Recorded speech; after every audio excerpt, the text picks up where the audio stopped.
উরুস মুবারক স্টেজে আইনা বেরিয়ে না চায়। কি কথা বলেন না কেন?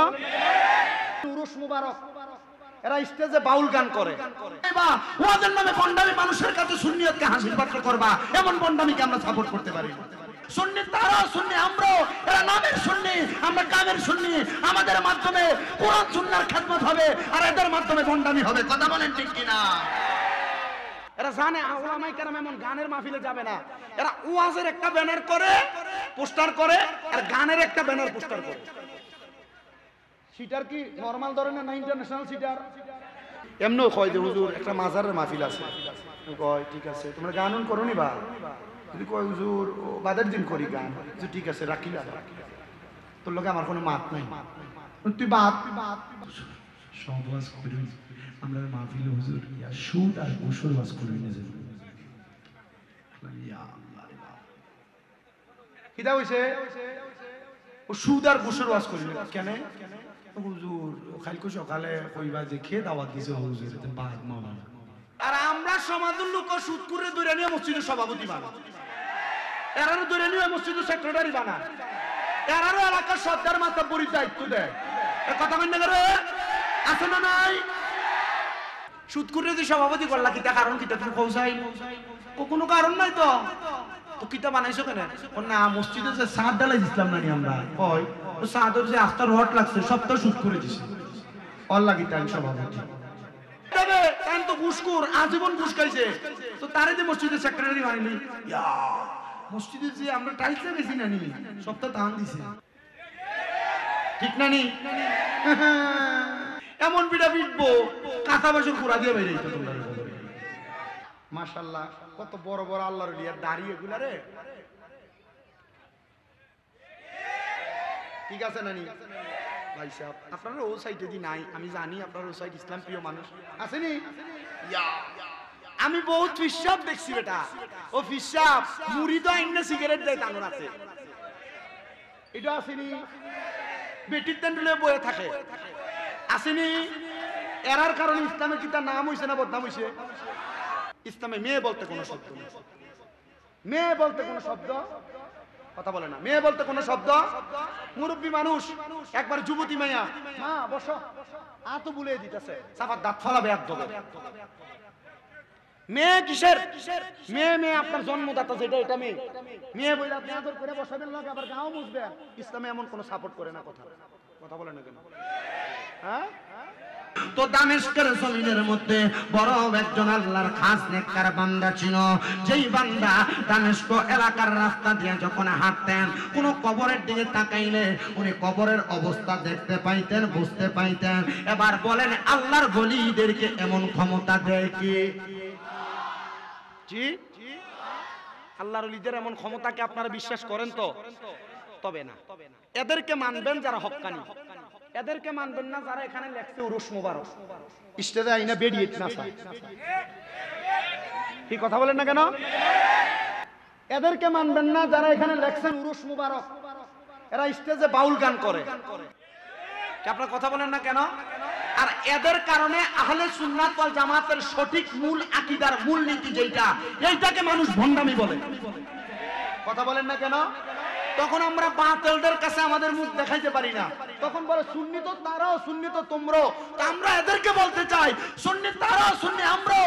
এরা নামের সুন্নি, আমরা কামের সুন্নি। আমাদের মাধ্যমে কোরআন সুন্নাহর খেদমত হবে আর এদের মাধ্যমে ভণ্ডামি হবে। কথা বলেন ঠিক কিনা? আমরা ভণ্ডামির ইসলাম চাই না। কথা বলেন না কেন? আমি মাঝে মাঝে 2-3 জায়গায় এই কথা বলেছি। আমি এক বছর একটানা পজিশন নিছিলাম। আমাকে দাওয়াত দিত এমন মাহফিলগুলোতে। প্রথম দিন ওয়াজ হইতো, দ্বিতীয় দিন গান হইতো। তো এরা প্রথম দিন এরা চালাক, এরা জানে উলামায়ে কেরাম এমন গানের মাহফিলে যাবে না। এরা ওয়াজের একটা ব্যানার করে পোস্টার করে আর গানের একটা ব্যানার পোস্টার করে। সিটার কি নরমাল ধরনের না ইন্টারন্যাশনাল সিটার? ন্যাশনাল সিটার না ইন্টারন্যাশনাল? ওয়াজের একটা ব্যানার আর গানের একটা ব্যানার। আমি টের পাই নাই। গত বছরের আগের বছর মানে 3 বছর আগে, 4th বছর আমাকে আলেম ফোন দিছে কুমিল্লা জেলার হোমনা থানা থেকে। হুজুর আপনি তো সুন্দর ওয়াজ করেন, মানুষকে হেদায়েতের পথে ডাকেন, কিন্তু আপনার আজকে প্রচার করলো দেখলাম হুজুর আপনার নাম বলতেছে, কিন্তু এই জায়গার ভিতরে পরের দিন গান হবে, আপনি কেমনে আসবেন? চিন্তা করেন যে কিয়ামতের আলামত। কথা সত্য, আমি ওই মাহফিলে যে বক্তব্য দিচ্ছি, আল্লাহর রহমতের স্টেজ থেকে নামার পরে হাদিয়া 5,000 কম না। ওয়াজের নামে বন্ডামি মানুষের কাছে সুন্নিয়তকে হাসিল পাত্র করবা, এমন বন্ডামিকে আমরা সাপোর্ট করতে পারি। এরপর থেকে আজকে 4 বছর আর আমার দাওয়াত হয়ে যায় না। এর আগে 4 বছর দাওয়াত দিছে একটা না, আমি জানতাম না, এখন থেকে আর দাওয়াত দেন না।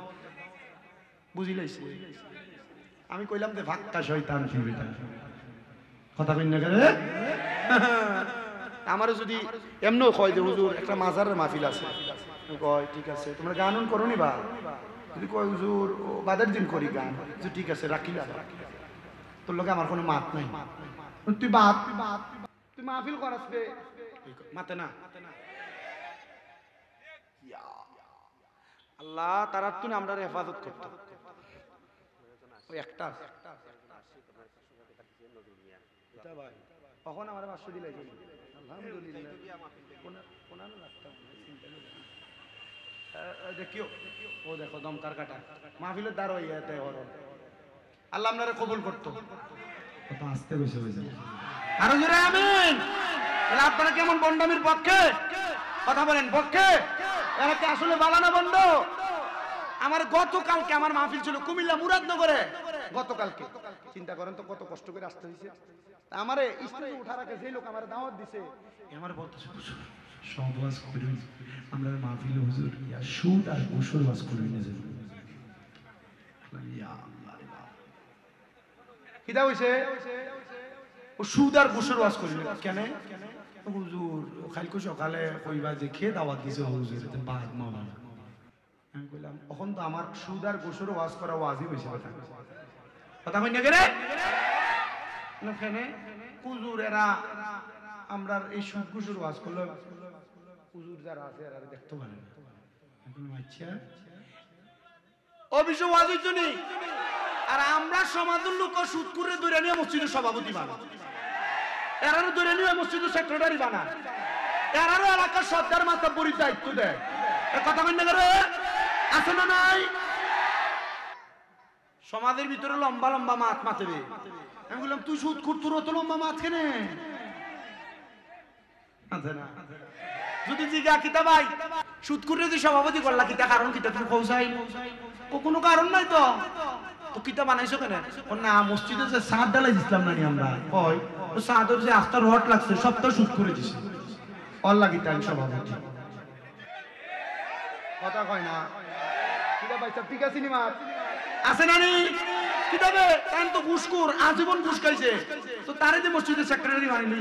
ইয়া মসজিদে যে আমরা টাইলসে বেশি না নি সপ্তাহ দান দিছে, ঠিক না নি? এমন পিঠা পিটবো কাঁচা বাসন পুরা দিয়ে বেরিয়ে যেত তোমরা।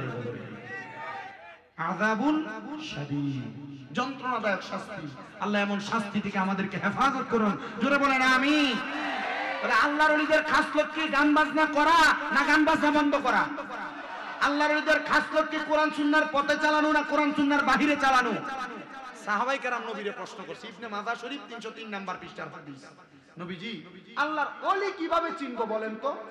তো নবীজি বলছেন ক্বালা ইজা রুউ যুকিরাল্লাহু আযজা ওয়া জাল্লা, যেই ব্যক্তির দিকে তাকাইলে আল্লাহর কথা মনে হয় মনে করবা সেটা আল্লাহর ওলি। মাশাআল্লাহ কত বড় বড় আল্লাহর ওলি, আর দাড়ি এগুলা রে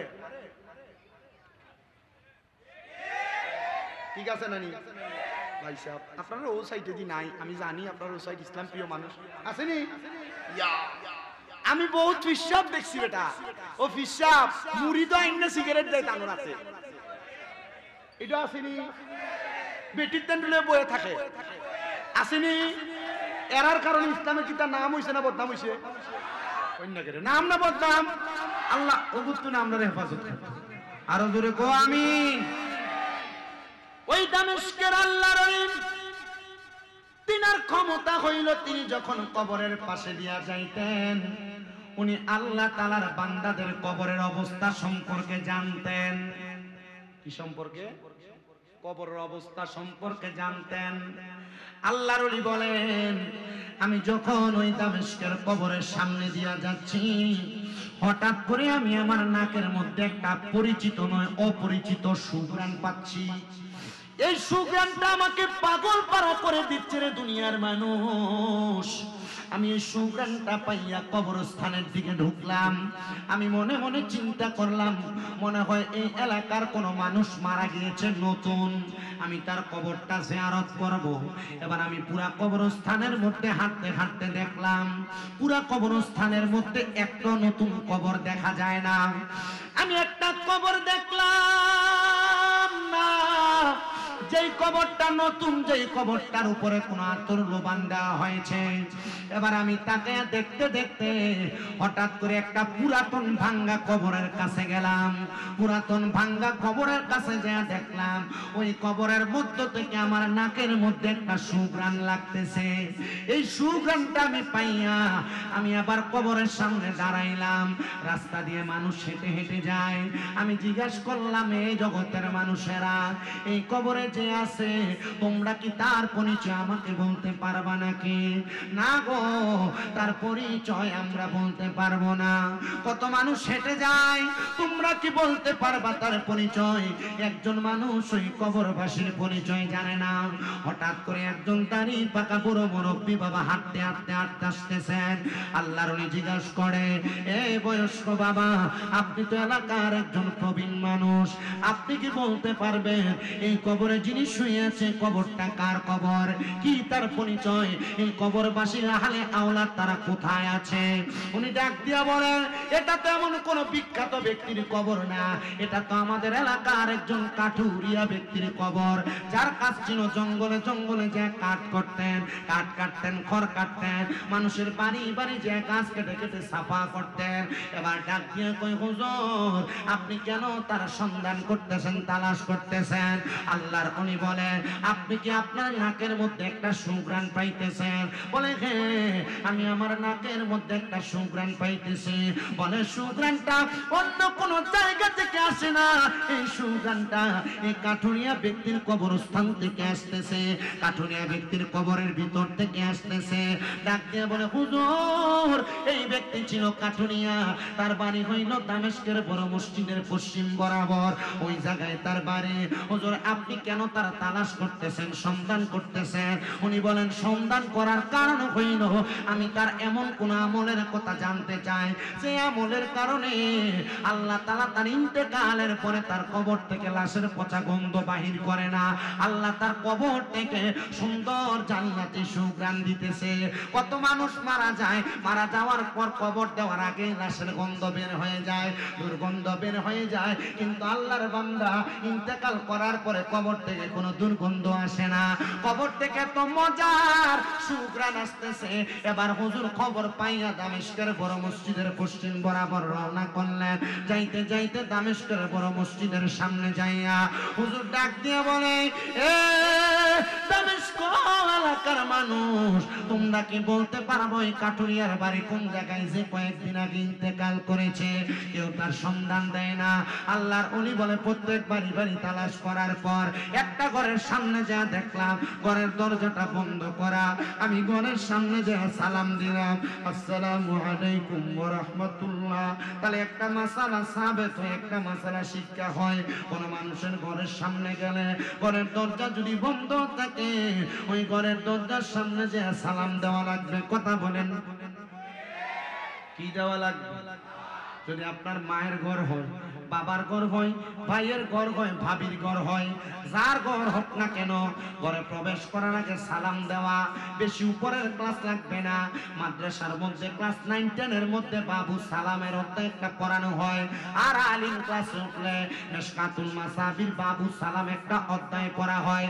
এই অধ্যায়গুলোর মধ্যে দেখবেন নবী আমার বলে, কোন মুসলমানের ঘরের সামনে যাইয়া আসসালামু আলাইকুম ওয়া রাহমাতুল্লাহ বলে যখন সালাম দেয়, যদি ওই ঘরের মধ্যে কোনো মানুষ নাও থাকে, তখন আল্লাহর রহমতের ফেরেশতারা বান্দার পক্ষ থেকে সালামের জবাব দিয়ে দেয়। খালি ঘর, কোনো মানুষ নাই, তবু সালাম দেওয়ার দরকার আছে না নাই? দরকার আছে না নাই? চিন্তা করতেছি হুজুর আমি সালাম দিব, আর আমাদের মহিলারা খুব শয়তান মার্কা, এরা আজকে যদি ওয়াশ শুনে যায় ঘরে সালাম দেয় আসসালামু আলাইকুম, বউ বলবে কোন দিক দিয়ে সান উঠছে, কথা বলে না। আমাদের এলাকার মানুষ এমন, শুধু আপনাদের না, একবার সারা বাংলাদেশের প্রত্যেক এলাকায় এমন শয়তান মার্কা দুই একটা লোক আছে। দেখবেন আপনি নামাজ তো আজীবন করেন নাই, হঠাৎ করে নামাজ পড়তেছেন, টুপি লাগাইয়া দোকানে আসছেন, কি কোন দিক দিয়ে সান উঠছে, মাশাআল্লাহ ভালোই তো দেখা যায়, এরপরে আর শর্মে আর নামাজে যায় না, কথা বলেন ঠিক কিনা? যুবক পোলাপান হঠাৎ করে মসজিদে গেছে, ছোট ছোট বাচ্চা মসজিদে যায়, কিছু শয়তান মুরব্বি আছে এলাকায়, এই ছোট মানুষ কেন আসছে, এই ফুলার ডরে মসজিদে না, কারণ এর মাথার ভিতরে সেটআপ হয়ে গেছে, আমি যদি মসজিদে যাই এই বুড়া বেটা আমার ধমক দিব। সাবধান, এলাকার যুবক ভাইরা উদ্যোগ নিবেন, যেহেতু এখানে লেখা আছে ইসলামী সমাজ সেবা পরিষদ, এলাকার যুবক ভাইরা উদ্যোগ নিবেন, কয়জন মসজিদের ইমামের কাছে 5 টাকার বিস্কিটের প্যাকেট দিয়ে দিবেন, 1 টাকা দামের চকলেট, 2 টাকা দামের চকলেটের ডিব্বা কিনে দিয়ে দিবেন, দিয়া কল বলবেন প্রত্যেকদিন নামাজের ভিতরে পোলাপান আসলে ডাক দিয়ে নিয়ে একটা একটা করে চকলেট দিবেন, এই পোলা চকলেটের লোভে হলো মসজিদে আসবে, একদিনে চকলেটের লোভে আসতে আসতে বান্দা আল্লাহকে ভয় করে নামাজ পড়বে, কথা বলেন ঠিক কিনা? এটা করার দরকার আছে না? এটা করবে। আর আমরা এলাকার শয়তান মার্কা মুরব্বি মসজিদে গেলে করে কি করে না,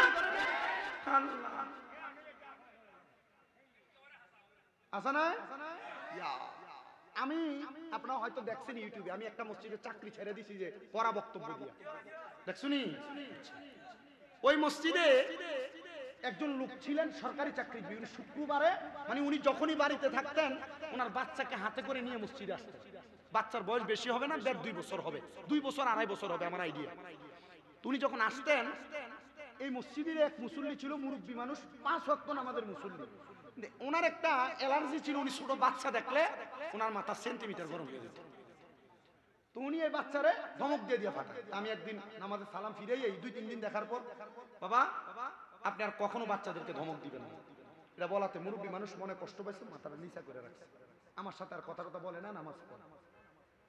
এ পরের দিনে বাচ্চা কি করছে, আসরের নামাজে আসছে যে আর বাবা, এ বাচ্চা মসজিদে দিছে প্রস্রাব করে, কি করে দিছে, প্রস্রাব তো করছে, এই মসজিদের ভিতরে বাথরুমও করে দিছে, ছোট বাচ্চা এ বাথরুম করে বাথরুমের এভাবে ঘাঁটতেছে, ছোট বাচ্চা বাথরুমে এভাবে হাঁটাইতেছে। এবার মুসল্লিরা সালাম ফিরে পিছনের দিকে তাকে, কে আনছে বাচ্চাটার মসজিদে? আমি কইলাম যে মসজিদে কে আনছে এটা জিজ্ঞেস করার কি আছে, বাচ্চা মানুষ, না না বাচ্চা মানুষ এটা বুঝে না, এটা মসজিদে আনার দরকার কি, কথা তো সত্য, মসজিদে আনার দরকার কি? আমার উপর দিয়ে কথা বলতেছে কয়েকজন মুসল্লি, এবার ওই যে বুড়া গতকালকে ধমক দিছি, এই বুড়াকে ঠিক আছে আজকে ঠিক আছে না, হ্যাঁ এবার ঠিক আছে ধমক না, ঠিক আছে। আমি এই মুরব্বীর মুখে যেন একটা জুতার বাড়ি পড়ে, আমি নিজে যাই হাতে এমনি কুশ করে গুড়ি আর মত্রি লইছি, লয়া বালতির মধ্যে লয়া পরিষ্কার করে মুচ্ছা, আমি কইছি এই বাচ্চারে আগামীকালকে থেকে আবার আনবেন, পারলে আপনাদের বাড়িতে আরো 10-15টা বাচ্চা থাকলে আনবেন, আইনা মসজিদের ভিতরে যদি প্রস্রাব পায়খানা করবে আমি নিজের হাত দিয়ে পরিষ্কার করব, এ কথা বলেন না কেন? এ বাচ্চারা রাসূল বলেছেন কিয়ামতের পূর্বে তোমরা যদি দেখো তোমাদের নামাজ পড়তেছো আর পিছন থেকে বাচ্চাদের দৌড়াদৌড়ি আওয়াজ শোনা না যায়, তাহলে মনে করবা তোমাদের ভবিষ্যৎ বড় খারাপ, ভবিষ্যৎ আসলেই খারাপ। মসজিদে নামাজ হয়, মুসল্লি টোকায় পাওয়া যায় না, আর এখন তো শীতকাল, মাঝে মাঝে ইমাম সাহেব হুজুর 2-3 জন লইও নামাজ পড়া লাগে, কথা বলে না কেন? হ্যাঁ ভাই সাহেব, এই সবুজ টুপি, এই না মোবাইল কম টিপন যাবো, বেশি টিপবেন না, ওয়াজটা একটু মনোযোগ, লাইভ দিতে নি ভাই সাহেব, ও লাইভ চলে তো ওখানে। তাহলে বাচ্চাদেরকে মসজিদে নেওয়ার দরকার আছে না নাই? আসতে বলে দরকার আছে না নাই? আমার মুসলমানেরা তো যেই কথায় থেকে এখানে আসছিলাম, আল্লাহর ওলিরা ওনারা সালামের শিক্ষা দিয়েছেন, প্রচলন দিয়েছেন, যে কোনো জায়গায় সালাম বিনিময়, যে কোনো জায়গায় সালামের বিনিময় করা, তাহলে মায়ের ঘরে যাওয়ার সময় সালাম দেওয়ার, নিজের ঘরে যাওয়ার সময় সালাম দেওয়ার, কেউ যদি নাও থাকে সালাম দেওয়ার দরকার আছে। বাবাজিরা, বন্ধুরা আমার, আজকের মাহফিলটা সফল হবে কিনা জানি না, তবে আপনাদের কাছে আমার আবদার, আমি যে কথাগুলো বলে দিয়ে যাচ্ছি আপনারা কথাগুলো আপনাদের সামাজিক পারিবারিক জীবনে বাস্তবায়ন করবেন, তাহলে মনে করবেন মাহফিল কবুল হয়ে গেছে। এ মুসলমান, এ বিনয়শ্রীর বাবারা, এ কদম হাটার বাবারা, একটু মনোযোগ দিয়ে বয়ানটা শ্রবণ করার চেষ্টা করেন। আল্লাহ নবী বলেন, আমি এবার ঘরের সামনে যা সালাম দিলাম, আসসালামু আলাইকুম ওয়া রাহমাতুল্লাহ, আমার সালামের কোনো জবাব দেয় না। দ্বিতীয়বার সালাম দিলাম, আসসালামু আলাইকুম ওয়া রাহমাতুল্লাহ, আমার সালামের কোনো জবাব দেয় না। তৃতীয়বার সালাম দিলাম, আসসালামু আলাইকুম ওয়া রাহমাতুল্লাহ, কোনো জবাব পাইলাম না। নবীর হাদিস শিখিয়ে দে, কেউ ঘরের দরজার সামনে যাইয়া তিনবার সালাম দিলা, কোনো জবাব যদি না পাও তাহলে ঘরে প্রবেশ করবা না, তুমি তোমার জায়গা পরিবর্তন করবা, মাকাম পরিবর্তন করবা, স্থান পরিবর্তন করবা। আল্লাহর ওলি বলেন, আমি এবার নবীর হাদিস মোতাবেক ঘরের সামনে থেকে হাঁটতে হাঁটতে কয়েক কদম হাঁটলাম, হঠাৎ করে পেছন থেকে সালামের জবাব পাইলাম, ওয়া আলাইকুমুস সালাম ওয়া রাহমাতুল্লাহি ওয়া বারাকাতুহু। আমি তাকাইলাম না, রাগান্বিত হয়ে গেলাম। দ্বিতীয়বার আমার সালামের জবাব দেয়, ওয়া আলাইকুমুস সালাম ওয়া রাহমাতুল্লাহি ওয়া বারাকাতুহু। দ্বিতীয়বার আমার সালামের জবাব দেয়, ওয়া আলাইকুমুস সালাম ওয়া রাহমাতুল্লাহি ওয়া বারাকাতুহু। আমি তিনবার সালামের জবাব পাই না। এবার চতুর্থবার মহিলার পক্ষ থেকে আমার সালাম দেওয়া হচ্ছে, আসসালামু আলাইকুম ওয়া রাহমাতুল্লাহ। আমি বুঝতে পারলাম তিনবার সালামের জবাব দেওয়ার পর এবার যদি তার সালামের জবাব পাইয়া কথা না বলে তাহলে আরেকবার তাকে সালাম দেওয়া। আমি আবার পেছনে না ফিরা আমি পেছনের দিকে 20 কদম হাঁটলাম আর বললাম, ওয়া আলাইকুমুস সালাম। এ মহিলা, আমি তোমারে তিনবার সালাম দিলাম, তুমি জবাব দিলা না কেন গো? কেন তুমি আমার কথাটার জবাব দিলা না? ডাক দিয়ে কই, হুজুর, আপনি যখন আমার সালাম দিয়েছেন আমি নফল নামাজরত অবস্থায় ছিলাম, আপনি প্রথম সালাম দিয়েছেন আমি তাশাহুদ করতেছিলাম, দ্বিতীয় সালাম দিয়েছেন আমি দুরূদ শরীফ পড়তেছিলাম, তৃতীয়বার সালাম দিয়েছেন আমি সেই জায়গার মধ্যে দোয়া মাসুরা পড়তেছিলাম। হুজুর, তৃতীয় সালাম দেওয়ার পর আপনি আর অপেক্ষা করেন নাই, চলে যাচ্ছেন। এবার আমি এসে আপনার সালামের জবাব দিলাম, আপনি তাকান নাই। হুজুর, আমি জানি আপনি হয়তো আমার প্রতি রাগান্বিত হয়ে গেছেন। কারণ কি গো হুজুর, আপনি কেন আমার ঘরের সামনে আসলেন? আপনার গলার আওয়াজটা বড় পরিচিত লাগে, মনে হয় দামেস্কের বড় মসজিদের হুজুর আপনি চলে আসছেন। হুজুর ডাক দিয়ে কয়, মা, হে গো মা, আমি দামেস্কের বড় হুজুরই বলতেছি, আমি আপনার ঘরের সামনে আসছি, কিন্তু এখন আর আপনার দিকে আমি তাকাইতে পারবো না, আপনি একটা পরনারী। তার মানে আল্লাহর ওলিরা শিখায়া দেয় কোন নারীর দিকে তাকানো যাবে না। কোন নারী যদি আপনার গায়ে মাহরাম হয় তার দিকে আপনি তাকাইতে পারবেন না। আর আপনার বেটারা রাস্তার মধ্যে যদি একটা মহিলা দেখে, এটা চেহারা সুন্দর হোক কারো সুন্দর হোক, যদি একটু ফিটফাট জামা কাপড় পরে রাস্তায় বাইর হয়, একবার তাকালে এমন ভাবে তাকায় যদি তারে বলা হয় তার একটা ছবি আঁক, একবার তাকানোর সাথে সাথে তার সমান একটা ছবি এঁকে দেখাইতে পারবে। আপনি মনে করছেন একটা নারীর সাথে মেলামেশা করলে জিনা হয়? হয় না? নারীর সাথে অবৈধ মেলামেশা করলে জিনা হয় না? আপনি মনে করছেন শুধু এটাই জিনার গুনাহ? না, নবী বলেন জিনার আরো কয়েকটা গুনাহ। কোন পুরুষ মানুষ যদি কোন নারীর দিকে অবৈধভাবে তাকায়, কোন নারী যদি কোন পুরুষের দিকে তাকায়, তার চোখের জিনা হয়। কোন নারী যদি কোন পুরুষের দিকে মেলামেশা করার জন্য হাপা দিয়ে হাইটা যায়, তাহলে তার পায়ের জিনা হয়। কোন নারী যদি পুরুষের গলার আওয়াজ শুনে, কোন পুরুষ যদি কোন নারীর গলার আওয়াজ শুনে, তাহলে তাদের এই মুখের জিনা হয় আর কানের জিনা হয়। মুসলমান, উপায় নাই, উপায় নাই, বাঁচার মতো কোনো উপায় নাই। কিন্তু বাঁচবা কেমনে, বাঁচবা কেমনে? ওই বাঁচার রাস্তাটা তুমি তো একবার চিন্তা করো না।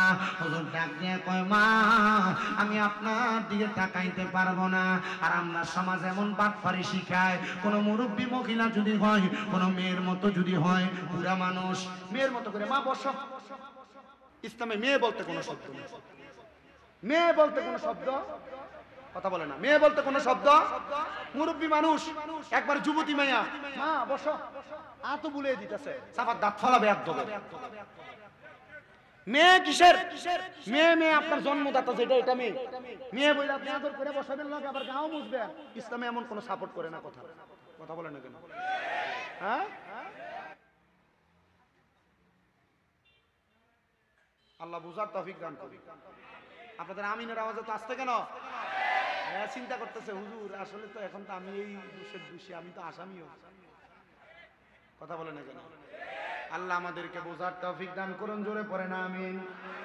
মেয়ে বললো আদর করে কাছে বসানো যাবে, মুরব্বী মাথা নেবে, বসানো যাবে? আল্লাহ বুঝার তৌফিক দান করুন, জোরে পড়ে না আমিন। ডাক দিয়া কয় মা, এ মা, আমি আপনার দিকে তাকাইতে পারবো না, তবে আপনি বলেন আপনার স্বামী কোথায়? হুজুর আমার স্বামী তো ইন্তেকাল করেছে, কাঠুরিয়া মানুষ নিয়াতে নাই। এ মহিলা, স্বামী তো কাঠুরিয়া ছিল, এমন কোন মওজুদ কোন খাবারও নাই, খাবার পাও কোথায়? মহিলা ডাক দিয়ে কয় হুজুর আমার যখন খাবারের কথা মনে হয় আমি 2 রাকাত নফল নামাজ আদায় করার জন্য দাঁড়ায়া যাই, সালাম ফিরানোর আগে আল্লাহ তাআলা গায়েবী ভাবে আমার ঘরের মধ্যে খাবার দিয়ে দেয়। এই কেমন নেককার মহিলা! আর আমাদের মহিলারা কত নামাজ পড়ে কবুল হয় না, কবুল না হওয়ার কারণ হলো বেডি বেফরদা। ঠিক কি না? একজন অসুস্থ হয় তখন নামাজে দাঁড়ায়, মুরব্বীরা যখন অসুস্থ হয় তখন মসজিদে যায়। এই টাইমে দোয়া কবুল হইতো না, তখন যায় মসজিদে। বাট ফার কথা আছে না নাই? একবার মরার মতো অবস্থা, হুজুর আমার আব্বা মরে থাকা, হুজুর একটু তওবা ফরমাই দেন। কি আজব বিষয়! আমি গতকালকে মাহফিলে বলছি, আমার এক জায়গায় 2019 সালে আমার এক মুসল্লিরে তওবা ফরাইতে নিয়ে গেছে আমার, মানে আমি আরো তওবা ফরাইছি। তওবা ফরানোর সময় বলছি আপনি মানে আরবিতে তওবার বাক্যগুলো আর কালেমাগুলো পড়ে আমি বলছি আপনি মনে মনে বলেন যে আমি আর কোনোদিন নামাজ ছাড়বো না, কোনোদিন রোজা ছাড়বো না, কোনোদিন আমি মহিলাদের বেগানা নারীর দিকে তাকাইবো না। পরের দিন আমি জোহরের নামাজ পড়ে মসজিদ থেকে বাইরে হয়ে দেখি এ বেডাই দোকানের উপর ফা তুললা, ডাইনাতে চা খার, বামাতে বিড়ি টানে। আমি দিকে গেলাম, কিও কাকা কালকে না আপনারা তওবা ফরাই দিয়ে এলাম, আপনারা দিয়ে অবস্থা, আপনি মসজিদে গেলেন না? হুজুর কই দিতে লাগছিলেন? দাওয়াতে। হুজুর যান, আমি আপনার লোক আসরের পরে কথা কইতেছি। হায়রে কি শয়তান মার্কা মুরব্বি বেড়া, এমন আছে না নাই? মরতে গেছে, মরতে গেছে, এই টাইমে তওবা ফরা কাম হইব? কথা বলে কোন নেই আর কি কোন রকম, হুজুর আমার আব্বা মরে থাকা, হুজুর একটু তওবা ফরাই দেন হুজুর। এটার কবরে গেলে ফিটা বেশি করে দিব। কথা কয় না কেন? এখনো সময় আছে, তওবা করেন, এখনো সময়। আল্লাহ বুঝার তৌফিক দান করুন, আরো জোরে বলেন আমিন। এ মা, মাগো, যদি তোমার দোয়া আল্লাহর কাছে কবুল করাইতে চাও, এখন থেকে আমার আল্লাহ তাআলার কাছে নফল ইবাদত বেশি বেশি করে করো। দেখবা আমার আল্লাহ তাআলা তোমার ইবাদতের বরকতে তোমার সম্মান বাড়াইবে, ইজ্জত বাড়াইবে। এবার বলেন তওবা করলে বান্দার দাম কি কমে না বাড়ে? নবী বলতেছে তওবা করলে বান্দা আল্লাহর নিকটবর্তী হয়, বান্দার কাছাকাছি থাকে আল্লাহ। এজন্য সবার কাছে আবদার, প্রত্যেকদিন রাত্রিবেলা ঘুমানোর আগে তওবা করে ঘুমাইবেন। যদি রাত্রে মান না কোনদিন আপনার মুখের মধ্যে কোরআন পড়ার আওয়াজ পাইলাম না, কিন্তু আপনি আল্লাহ তাআলার কোরআনের দিকে তাকায়া তাকায়া কান্দেন, কারণ কি? ডাক দিয়া কই স্ত্রী, আমি তো কোরআন শরীফ পড়তে পারি না। আমার দামেস্কের বড় মসজিদের হুজুর বয়ান করে বলছেন যদি কোরআনের দিকে তাকায়া কানতেও পারি আল্লাহ তাআলা হয়তো চোখের পানির বরকতে আমারে মাফ করে দিবে। এই জন্য আমি কান্দি। এরপর থেকে আমি আমার স্বামীকে কোনোদিন কান্না করতে বাধা দেই নাই। হুজুর আপনি কি এমন কোন বিষয় জানেন আল্লাহ তাআলা আমার স্বামীকে কবরে বড় কষ্ট রাখছে? হুজুর বলে না মা, এই বিষয়টা জানার জন্য আমি আপনার কাছে আসছি গো মা। এবার আল্লাহর ওলি চলে গেলেন, বাড়ির মধ্যে যাইয়া আল্লাহর ওলি রাত্রবেলা 2 রাকাত করে তাহাজ্জুদ নামাজের নিয়ত করলেন। নামাজটা বড় দামি নামাজ। হুজুর বলে 2 রাকাত করে 4 রাকাত, 3 4 12 রাকাত তাহাজ্জুদের নামাজ পড়া আমি আমার আল্লাহ তাআলার কাছে কাঁদতে লাগলাম। মনিব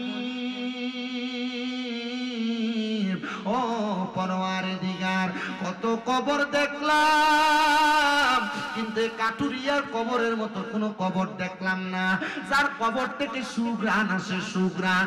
আল্লাহ গো, কেন তার কবরটারে তুমি সুঘ্রাণ বানাইলা? আল্লাহর পক্ষ থেকে আওয়াজ দেয়, বান্দা তো কোরআন পড়তে পারতো না, শুধু কোরআনের দিকে তাকায় তাকায় কান্না করার কারণে আমার আল্লাহ তাআলা এই কোরআনের বরকতে বান্দার কবরের মধ্যে আলো এবং সুঘ্রাণ দান করেছে। আল্লাহু আকবার। ঘরে ঘরে জালো, সংসদেও জালো। কথা কয় না, কারণ সুস্থতা দিয়ে কি দেশ চলবো? কোরআন সুন্নাহ মোতাবেক কোরআনের আইন যদি সংসদে যদি বাস্তবায়ন হয়, তাহলে আর দেশে মারামারি, রাজনীতি, কাটাকাটি, জমি দখল, সাদাবাজি চলবে? কোরআনের আইন বাস্তবায়ন হোক, আপনারা চান কিনা? হ্যাঁ, ওই একজন আত্মল সার, বাকিগুলো কোরআনের আইন বাস্তবায়ন হোক, আমরা চাই কি চাই না? কোরআনের আইন দিয়ে দেশ চললে দেশে সুখ থাকবো? কোরআনের আইন দিয়ে দেশ চললে কোরআনের নবী বিরোধী কেউ কথা বলবে? কোরআনের আইন দিয়ে দেশ যদি চলে বাংলাদেশে আর মারামারি, হানাহানি, কাটাকাটি থাকবে? আল্লাহ আমাদেরকে কোরআনের আইন বাস্তবায়ন করানোর তৌফিক দান করুন।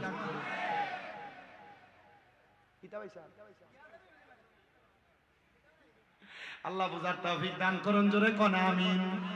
তাহলে কোরআন তেলাওয়াত করতে পারতেন না, শুধু কোরআনের দিকে তাকিয়ে তাকিয়ে কি করতেন? কথা বলে না, কি করতেন? কাঁদতেন। আরে কান্নাকারি করার কারণে আল্লাহ তাআলা কবর থেকে সুঘ্রাণ নাকে লাগাই দিয়েছেন। আচ্ছা আপনারা বলেন তো, তাহলে কোরআন যারা পড়ে, কোরআন যারা মুখস্থ করে, এরা দাম কত? এরা ইজ্জত কত? এরা সম্মান কত? আপনি আপনার একটা সন্তানকে কোরআনওয়ালা বানান, কোরআন শিখান, মুখস্থ করান। এখানে যে এতগুলা মানুষ আছে, যখন নিস্তব্ধ হয়ে যায় আর বোঝা যায় আল্লাহ আল্লাহ। যতগুলা কথা বলেছি, আমার কথা থেকে ফায়সা কথাগুলা বাদ দিয়ে যে কথাগুলা হেদায়েতের আলোর প্রদীপ হবে, আল্লাহ প্রত্যেকের সিনাতে সিনাতে দান করে দেন। তাহলে কোরআন পড়বেন, তেলাওয়াত করবেন, না পারলেও কোরআনের দিকে তাকিয়ে তাকিয়ে কান্না করবেন, করলে লাভ হবে। আল্লাহ সেই লাভ আমাদেরকে দান করুন। আরো জোরে বলেন আমি। অনেক দাড়ি পাকা মুরব্বী বাবা চোখে দেখে না, চোখে দেখে না, আছে না অনেক জাপসা দেখে। একজন আশিক বলতেছে, তোমার বয়স যখন পড়বে বাটি, সঙ্গী হবে বাঁশের লাঠি, কিছু কিছু কম শুনবি তুই কানে, হাই রে কিছু কিছু কম শুনবি তুই কানে। ওরে বল কমিবে হাতে পাই, পেশারে মাথা ঘুরাই, ছোট অক্ষর দেখবি না নয়নে, নিরন জলে দিবে তোরে দোজকের আগুনে, বলেন দিবে তোরে দোজকের আগুনে, নিরন জলে দিবে তোরে দোজকের আগুনে, বলেন পূর্বে তোরে দোজক নিরন জলে দিবে তোরে দোজকের। আপনার বয়স যখন বার হবে, লাঠি যারা হাঁটতে পারেন না, চোখে দেখেন না, এই কোরআনটারে ধইরা বুকের সাথে জড়াইয়া কান্না কইরেন না। ফায়দা দেওয়ার মালিক কি? যাজা দেওয়ার মালিক কি? আমরা এতটুকু বিশ্বাস রাখি যে বান্দা জবান দিয়ে কোরআনের একটা আয়াত পড়ছে, কালিমা তাইয়্যিবা পড়ছে, এই বান্দারে আল্লাহ তাআলা জাহান্নামে দিবে বলে আমার কাছে মনে হয়। আমার কাছে মনে হয় না। আমার এক উস্তাদ মাওলানা আব্দুল মান্নান হুজুর, উনি মাঝে মাঝে বলে, শোনো, নবীজির উম্মতকে আল্লাহ তাআলা জাহান্নামে দিবে না।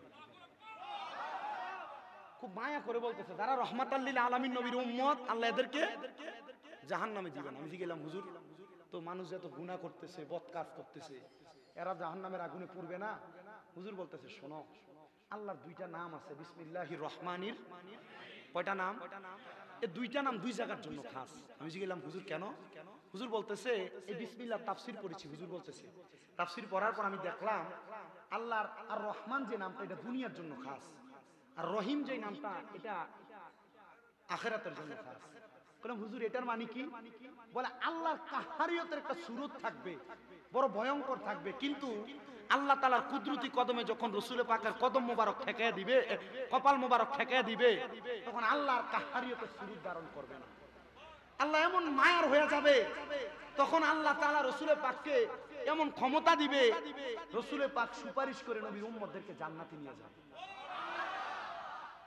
আর রাসূল পাক সাল্লাল্লাহু আলাইহি ওয়াসাল্লাম বলতেছেন, আমি নবীকে যখন বলা হবে জান্নাতের দরজা খোলার জন্য, সর্বপ্রথম ওমাই ইয়াকরাউ বাবাল জান্নাহ, সর্বপ্রথম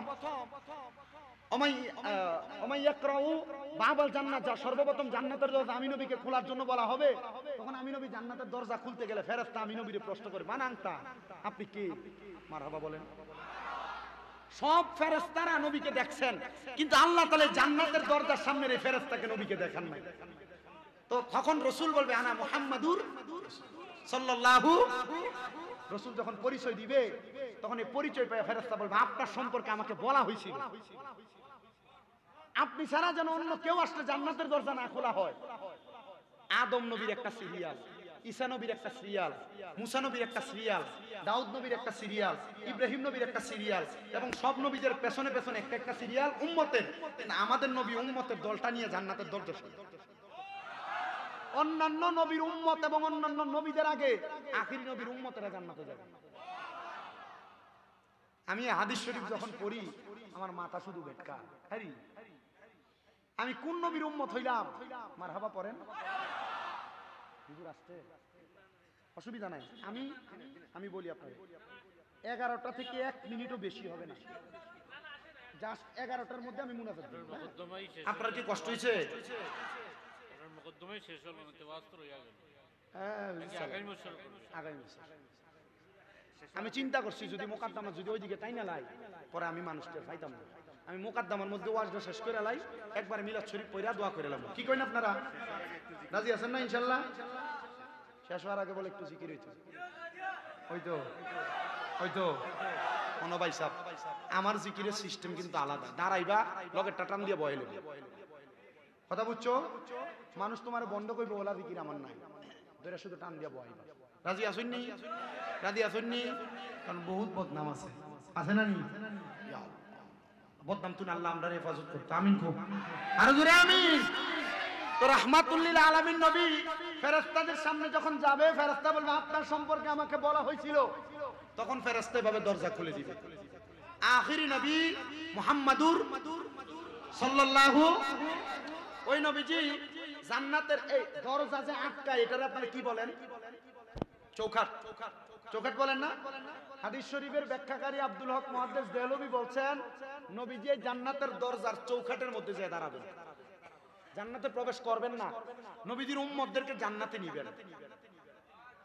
নবীজির একটা উম্মত যদি জাহান্নামে থাকে ততক্ষণ পর্যন্ত নবী জান্নাতের দরজা বন্ধ করবে না। একটা উম্মত যদি জাহান্নামে থাকে নবীজি জান্নাতের দরজা বন্ধ করবে না। সেদিন হায় হায় হাহাকারে কইরা যাবে ধনী, পিপাসায় ফাটিবে ছাতি, মগজে গলে পানি, কান্দিয়া জমিবে যত আদম সন্তান, আদম নবীর কাছে যাইয়া চাইবে হেসান। আদম বলবে নাফসি নাফসি,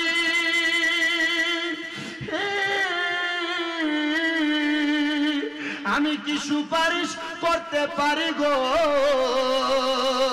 তোমরা তাড়াতাড়ি চইলা যাও না আখিরি নবীর দরবারে, কঠিন দিনে আমার নূর নবী বিনে, কঠিন দিনে আমার নবীজি বিনে, নাই কোনো বন্ধু গো, নাই দরদি নাই, কঠিন দিনে আমার নবীজি বিনে। রোজ হাসরের কঠিন দিনে রাব্বুল আলামিন ওয়াহিদুল কাহার হইয়া সাজিবেন হাকিম। ওরে থাকিবে না দয়া মায়া স্নেহ মমতা, কেউ হবে না কারো জন্য জামিন ও দাতা, কাঁদবে নবী ইয়া উম্মতি,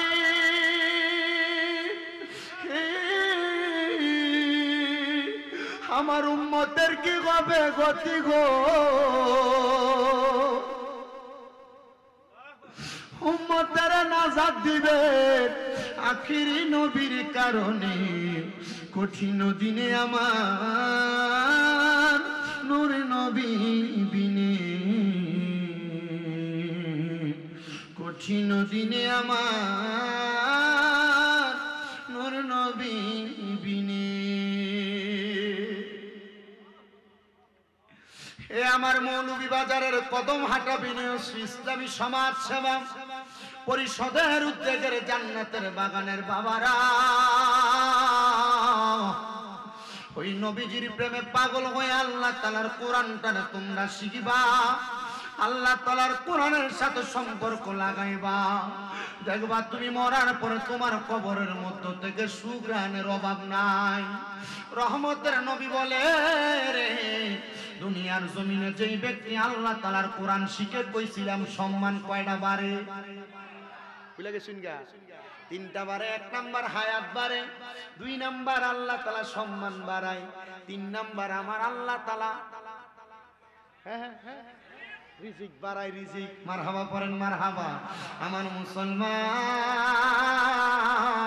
তবে আমার নবী বলে একদিন মাগরিবের নামাজের পূর্ববর্তী সময়ে আমি নবীর কাছে আমার উম্মতের অনেকগুলো আমলনামা আনা হয়েছে কিন্তু আমি দেখলাম আমার উম্মতের আমলনামার মধ্যে অনেক বেশি আমলনামা কিন্তু এক জাতের আমল দেখলাম গুনাহে ভরপুর বড় মারাত্মক গুনাহ দেখা যায় আমি আমার আল্লাহ তাআলার কাছে জিজ্ঞাসিত করলাম এই গুনার আমলটা কিসের গো আমার আল্লাহ তাআলা জানায়া দেয় বান্দা ও নবী মুহাম্মদুর রাসূলুল্লাহ এই গুনাহটা হইল এমন বান্দা যেই বান্দা কোরআন শিক্ষা গ্রহণ করেছে কিন্তু কোরআনের একটা আয়াত ভুলে গিয়েছে কেউ যদি কোরআনের একটা আয়াত শিখা কোরআনের আয়াতটা ভুলে যায় তাহলে এটার মতো বড় গুনাহ নবী বলেন আর কোনো কিছু আমি দেখি নাই ও মায়ার নবী তাইলে বুঝতে পারলাম কোরআন শিখলে যেমন লাভ কোরআন শিক্ষা ভুলে গেলে তার চাইতে আরো মারাত্মক গুনার ভাগীদার হওয়া লাগে এবার চিন্তা করে দেখেন ওই আল্লাহর খাস বান্দা তাহাজ্জুদের নামাজের মাধ্যমে একজন কোরআনওয়ালা বান্দার অবস্থা সম্পর্কে আল্লাহর কাছ থেকে জানেছেন আল্লাহর কাছ থেকে অবগত হইছেন তাহলে আপনারা বলেন যে ইবাদতের নাম বললাম ওই ইবাদতের নাম সালাতুত তাহাজ্জুদের নামাজ আপনাদের কাছে আবদার অনেকে বিদেশে যাইতে পারেন না অনেকে ব্যবসা করেন বরকত হয় না অনেকের স্ত্রীর গর্ভে সন্তান হয় না অনেকের দুনিয়ার বিপদ আপদ ছাড়ে না আমি বলবো আপনার কাছে আবদার বাবারা আল্লাহ তাআলার কোরআনুল কারীম ঘোষণা করে ওয়া মিনাল লাইলি ফাতাহাজ্জাদ বিহি নাফিলাতাল লাকা আসা আইয়াবাসাকা রাব্বুকা মাকামান মাহমুদা আল্লাহ কই নবীজি আপনি রাতের কিছু অংশে তাহাজ্জুদের নামাজ আদায় করেন অতি সত্বর আপনাকে প্রশংসার জায়গা মাকামে মাহমুদ দান করা হবে আমার নবীর উপরে এই আয়াত যখন নাযিল হয়েছে আম্মা জান আয়েশা সিদ্দিকা বলেন আমি দেখলাম ওই দিন রাত্রবেলা আমার নবী লম্বা লম্বা সিজদা দিতেছেন আমার নবী লম্বা লম্বা রুকু দিতেছেন নবীজি নামাজ শেষ করলেন আমি আমার নবীজির দিকে তাকাইলাম দেখলাম আমার নবীজির চোখ মুবারক গুলো লাল লাল হয়ে আছে আমার নবীজির চোখ মুবারক দিয়া পানি পড়তে পড়তে নবীজির দাড়ি মুবারক গুলো ভিজে গেছে জিজ্ঞাসা করলাম ওগো রাহমাতুল লিল আলামিন নবীজি ওগো মায়ার নবী ওগো দয়ার নবীজি আপনার কাছে জানতে চাই আপনার চোখ মুবারক গুলো কেন এমন দেখা যায় আর আপনি নবী তো এত লম্বা লম্বা সিজদা দিতেন না এত লম্বা লম্বা রুকু আদায় করতেন না আজকে কেন আপনি এত লম্বা সিজদা দিলেন এত লম্বা রুকু আদায় করলেন নবী আমার কই উম্মত ও আম্মা জান আয়েশা সিদ্দিকাকে নবী বলতেছেন আয়েশা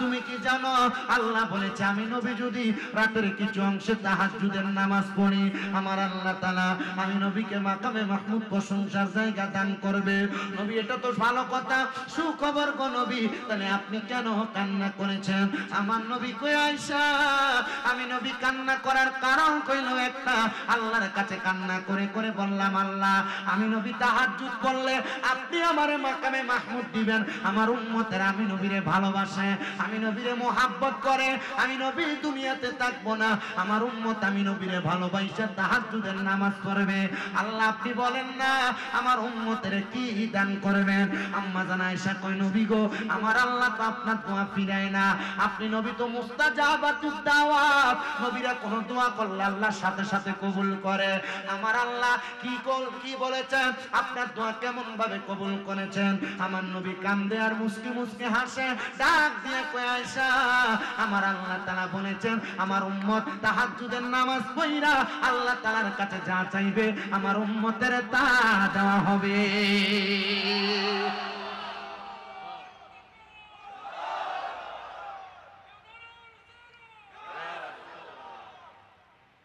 নামাজটার নাম কিসের নামাজ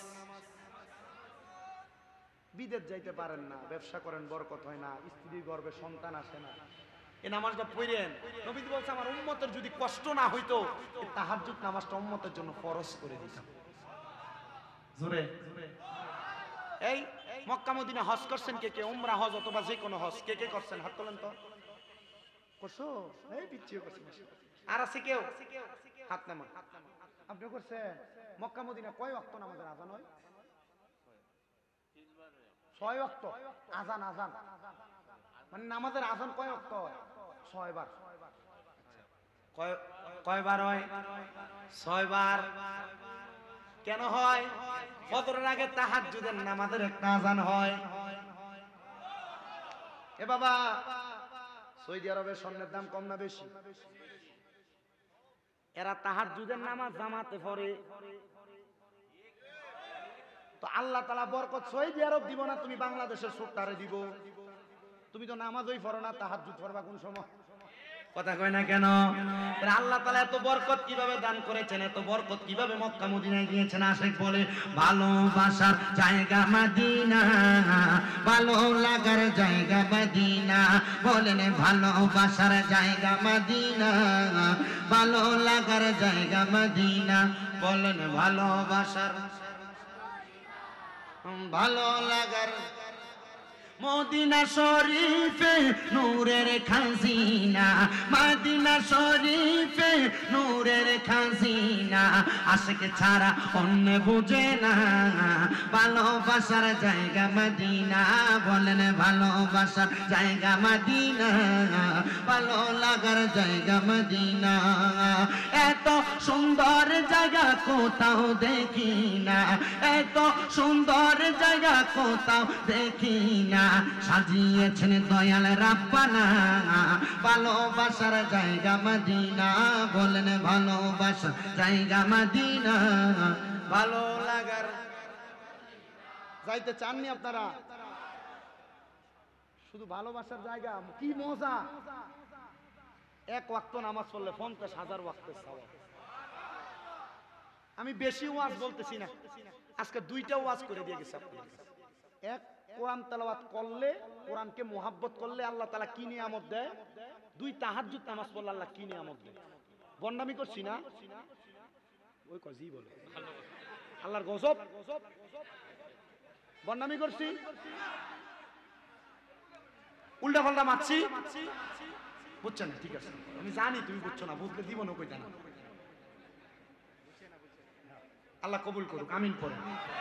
এই 2টা আমল আমি পাবো তো ইনশাআল্লাহ। শুনেন, আমার ইবাদত আল্লাহর কাছে কবুল হবে কিনা এটার কোনো গ্যারান্টি আমি দিতে পারি না। তবে আপনারা যদি এই আমলগুলা করার কারণে আল্লাহ তাআলা আপনারা মাফ করে, যদি কবরে গেলে আল্লাহ আপনারা জান্নাতে দেয়, তখন একবার সন্ধান করেন, আল্লাহ ওই শামীম রাজার কথা শুই না কোরআনের মহব্বত করছিল, শামীম রাজার কথা শুই না তাহাজ্জুদ নামাজ পড়ছিলাম একদিন, আল্লাহ এটার কারণে যেহেতু আমার মাফ করছো, আল্লাহ শামীম রাজা খুব। তখন আপনি ট্রয়া দেখবেন আল্লাহ আমার জাহান্নামের আগুনে ফুটতেছে। কই ফুটতেছে? জাহান্নামের আগুনে ফুটতেছে। তখন আমার একটু ট্রয়া আপনারা আমার লয়ে দেন, বুঝতেন না? আমার খুঁজে নিয়ে যাবেন না? আল্লাহ যদি আমার ক্ষমতা দেয়, আমি আল্লাহর কাছে কথা বলার সুযোগ যদি আল্লাহ আমারে দেয়, আমরা আল্লাহর কুম আল্লাহ আখেরি নবীর যত উম্মত আছে সব উম্মতের গুনাহটি আমারে দিলাম, সব উম্মতের গুনাহটি আমারে দিয়া আমার একা জাহান্নামে দাও, আল্লাহ সব দিকে তুমি জান্নাতে দিয়ে দাও। আমারে যদি আল্লাহ সুযোগ দেয় আমি এটাই করি। তখন আল্লাহ তো নিজেই কইব, আমি যদি এটা আল্লাহ কই পারি যে বান্দার ভিতরে এত মায়া, সবাইরে মাফ করে দিয়া বান্দা একা চলতে চায়, ঠিক আছে যা, সবাইটিও মাফ, তোরটিও মাফ, সব দিয়ে এক লগে জান্নাতে যা, মারহাবা। এটা একটা সুযোগ আছে, এটার একটা সুযোগ। আমরা নবীর উম্মত যারা, মানে আখিরি নবী মুহাম্মদ মুস্তাফা সাল্লাল্লাহু, এই নবীর উম্মত যারা, তারা আল্লাহ যে কোন একটা ফেরকা দিয়ে বাঁচাই দেয়। মারহাবা নাই রে, আরো জোরে বলেন না মারহাবা। আল্লাহ যেন আমাদেরকে কবুল করে, জোরে বলেন আমিন।